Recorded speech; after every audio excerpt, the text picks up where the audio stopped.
I was stunned when I received the news that my ex-partner had sold our home without telling me. To make matters worse, he had split the proceeds with his new girlfriend. I felt utterly betrayed and hurt, not only by his actions, but also by the fact that he had moved on so quickly. I couldn't believe he could be so heartless. I was left with nothing, and it was as if the last few years of my life had been erased. Feeling lost and confused, I turned to my ex mother in law for some comfort and support. She gave me a stern look and said, "You need to take legal action." As the mother in law talked, her eyes narrowed and her voice grew cold. She was clearly not pleased with her son's behavior. "Let me tell you, dear," she said, "when my son did the same thing to me, I took legal action. I got a lawyer and fought him tooth and nail for what was rightfully mine. And you know what? He lost. He lost everything." I could see the hurt and anger in her eyes, and I knew that her son's actions had deeply wounded her. Despite her anger, though, there was a fierce determination in her voice. "You don't have to put up with this. You can fight back. You can take him to court and make him pay for what he's done. And if he tries to fight you, you just remember that I'm here for you. I'll help you in any way I can." As I listened to her words, I felt a sense of hope begin to rise within me. Maybe I didn't have to just accept what had happened. Maybe I could fight back just like my mother-in-law had. Her words stayed with me for days as I began to research my options and gather the courage to take legal action. And when I finally did, I knew that I had the support and strength of my mother-in-law behind me. Soon it was time. The day of the court hearing was nerve-wracking. I arrived early, my heart pounding with anxiety as I waited for my lawyer to arrive. When he finally did, he gave me a reassuring smile and a pat on the back. "You've got this," he said. "We have a strong case." The courtroom was packed with people, and I felt a sense of shame wash over me as I realized that everyone was there to witness my personal drama. But then I caught the eye of my mother-in-law, who was sitting in the front row, and her expression of fierce determination gave me the strength I needed. The proceedings began, and my ex-partner's lawyer made his case. He tried to argue that my ex-partner had a right to sell the house and split the proceeds with his new girlfriend. But my lawyer was quick to counter, presenting evidence that showed that my ex-partner had acted illegally and fraudulently in the sale of the house. As the lawyers went back and forth, I found myself growing more and more tense. Every time my ex-partner's lawyer spoke, I could feel my anger rising, and I longed to stand up and scream at him to stop lying. But then it was my lawyer's turn to speak, and he presented a document that completely destroyed the other side's case. I cannot tell you what it contained due to privacy.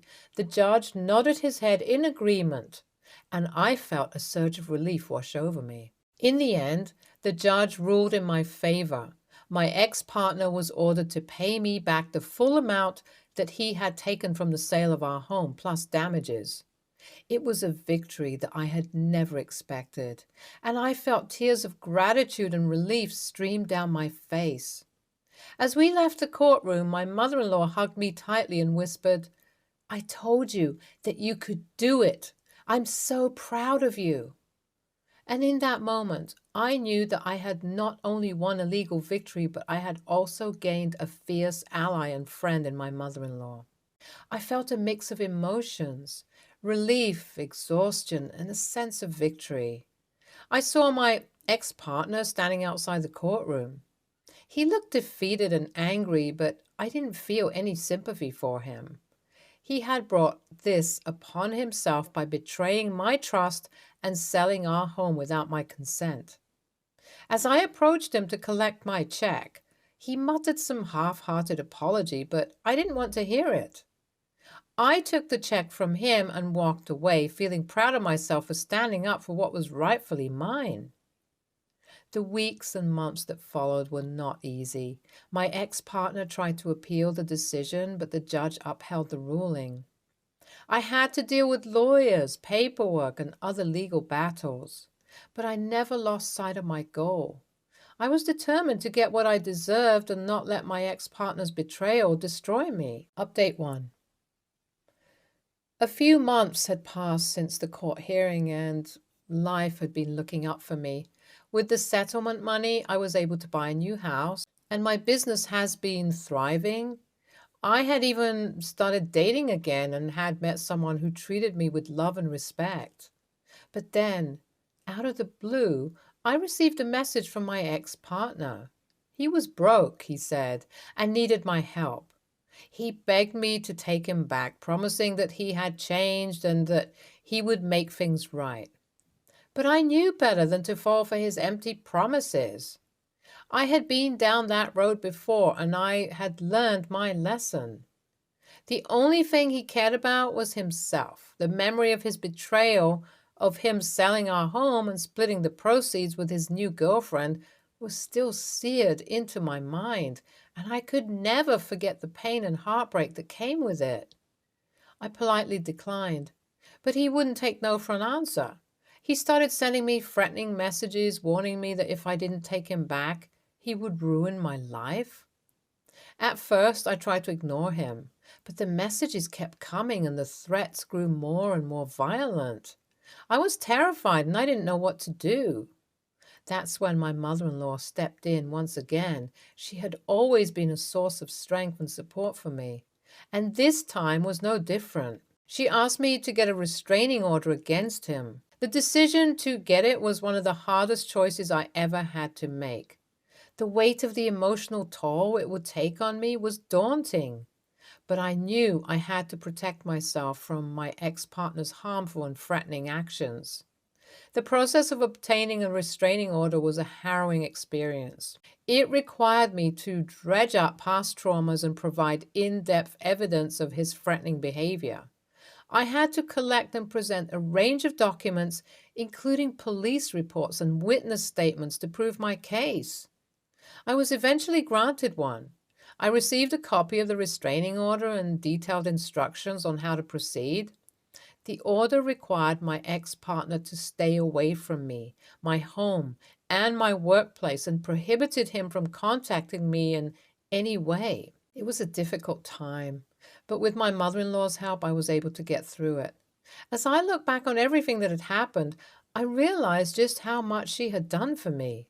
She had not only given me the strength to fight back against my ex-partner, but had also been a constant source of love and support throughout it all. Update 2. Around a week later, my mother-in-law received a call while I was with her. She put it on speaker. As I listened to the argument, my heart sank. My ex-husband's voice was loud and angry, and his words were harsh and accusing. He was yelling at his mother for helping me get the restraining order against him, blaming her for his current situation. I could hear my mother-in-law's voice on the other end of the line, calm and steady, as she tried to reason with her son. She explained that she had only helped me because she was worried about my safety and that she had done what she thought was right. But my ex wasn't listening. He continued to shout and yell, his anger escalating with each passing moment. I felt a sense of dread in the pit of my stomach, knowing that this confrontation was only going to make things worse. Despite my anxiety, I couldn't help but feel grateful for my mother-in-law's support. She had been there for me throughout the entire ordeal, helping me navigate the legal process and offering me emotional support when I needed it most. Finally, my mother-in-law had enough. Her voice became firm and authoritative as she put my ex-husband in his place. She reminded him that his behavior was the reason for the restraining order in the first place, and that he needed to take responsibility for his actions. I could hear my ex's tone change, his anger turning into defeat. He hung up. As the call ended, I let out a deep breath, feeling a sense of relief wash over me.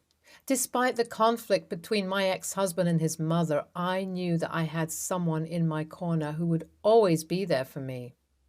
NTA, I can't believe how selfish and manipulative her ex-husband was to sell the house and split the money with his new girlfriend. And to add insult to injury, he had the audacity to ask OP to take him back after all the pain he caused her. It's disgusting and unacceptable. I'm glad she had the strength to say no and get a restraining order. No one should have to put up with that kind of behavior from a partner. The mother-in-law deserves so much appreciation for supporting OP during such a difficult time. It takes a lot of courage to stand up against your own child and do what's right for someone else. Her willingness to help shows the depth of her love and care for OP. I think OP doesn't have parents, or she would have gone to them first. It's rare to find such an understanding and compassionate person, and she is lucky to have her in her life. Clap hands for OP's strength and resilience in the face of such a challenging situation. It must have been incredibly hard for her to relive the trauma of her past relationship in order to get the restraining order. But she did it, and she took action to protect herself and move on with her life. It's inspiring to see someone take control of their own life and refuse to be a victim of someone else's actions. Finally, someone who doesn't take everybody's bullshit. Next story. I have 4 daughters, Charlie, 25, and Amy, 21, and my stepdaughters, Claudia, 15, and Rose, 17. I had a son, Isaac, who was Charlie's twin. He passed away from leukemia when he was 19. When he was diagnosed at 14, there were a lot of medical bills to pay for Isaac's treatment, and I ended up working a lot to pay for his hospital bills.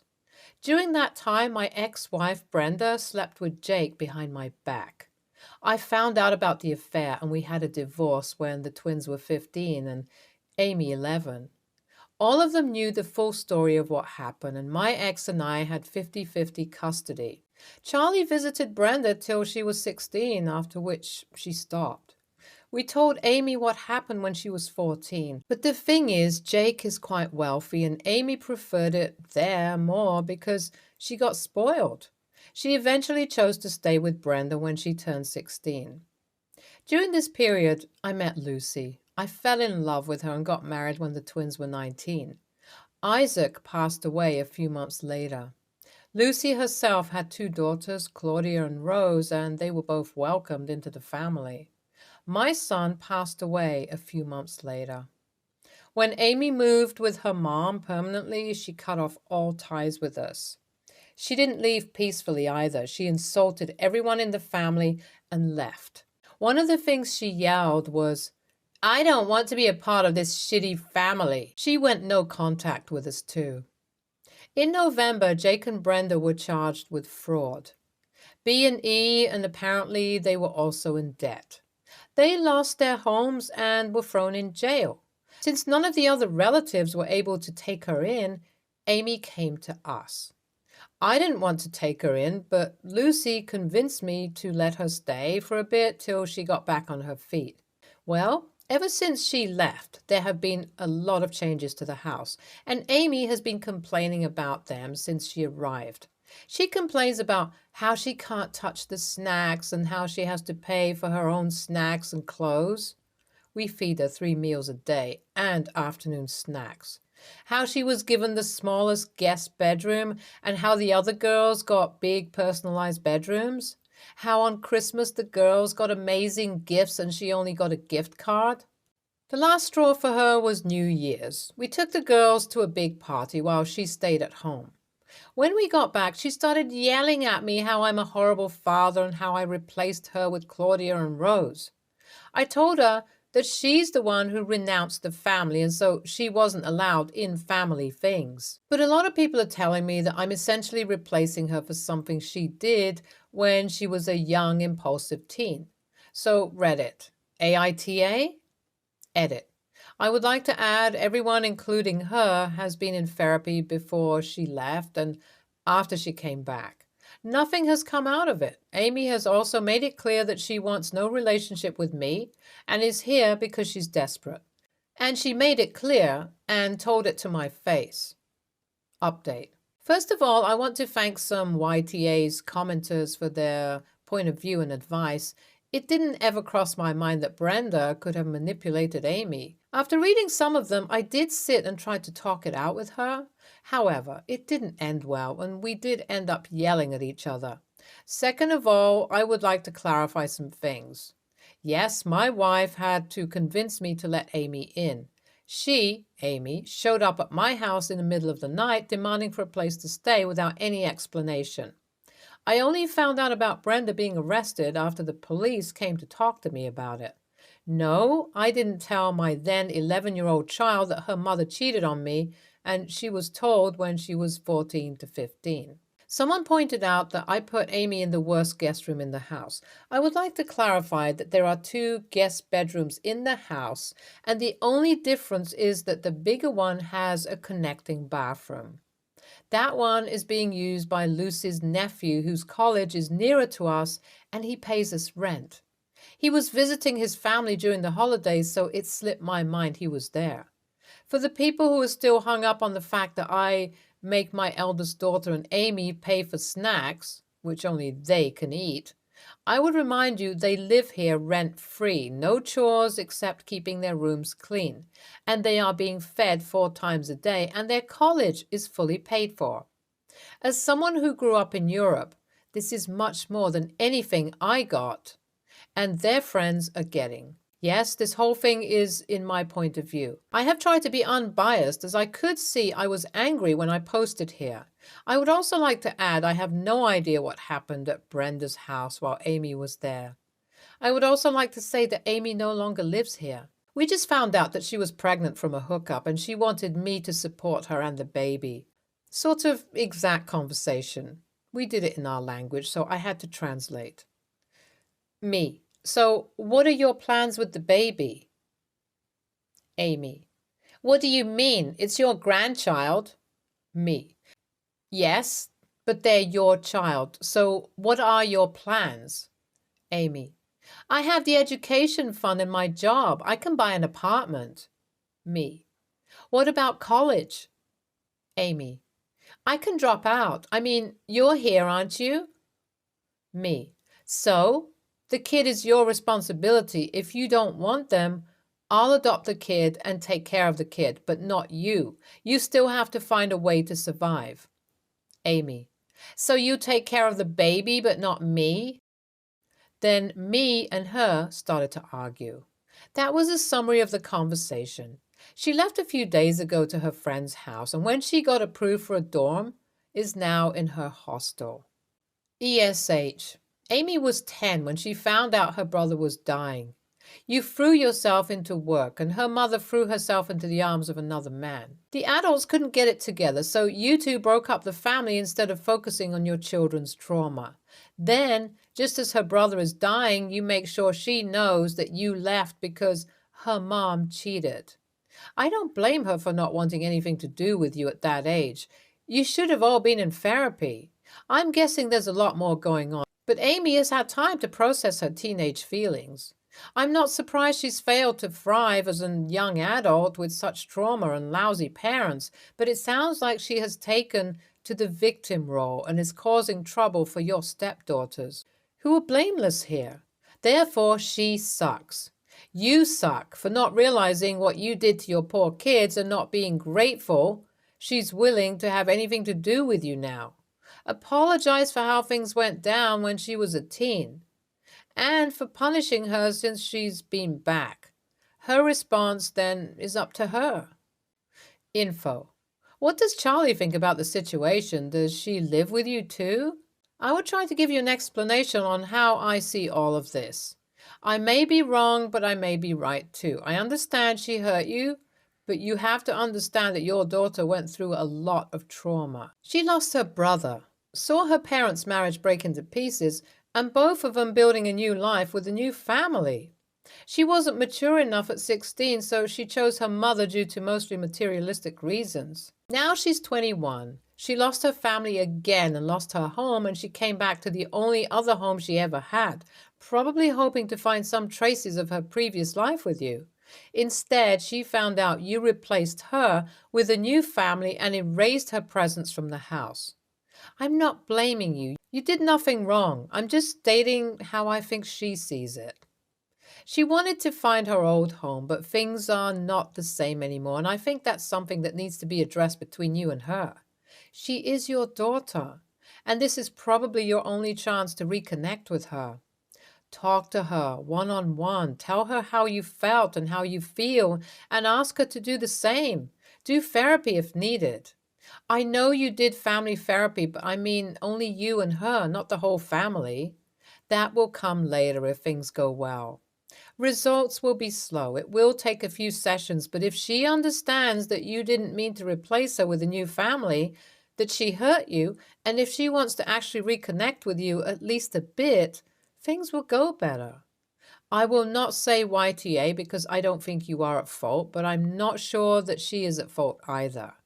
I think you're simply two people who hurt each other and went through a lot of traumas and grief. Talk to each other sincerely, please.